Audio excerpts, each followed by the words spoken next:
你揾到10萬蚊，你即時去買台奔馳寶馬，咁你點可能再揾更多嘅10萬蚊呢？兄弟，你嘅慾望一旦大於實力，你就好容易衰喺提前透支。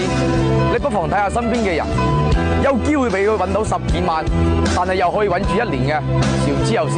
嗱，舊年我有個兄弟揾到少少銀紙，又買車又買樓，哇，風光！屋又係供嘅，車又係供嘅，裝修又係貸嘅。嗱，結果今年遇到少少挫折，屋又供唔起啦，車又準備買啦。嗱，未貧先貧啊，終不貧；未富先富啊，終不富。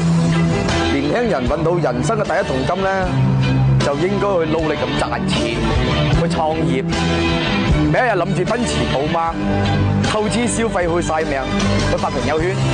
當你基礎未紮實、未有實力之前，首先要抵擋住誘惑。我首先買架平嘅車代下步，租間屋住住先。當有一日我資金全夠，再一步到位都未遲。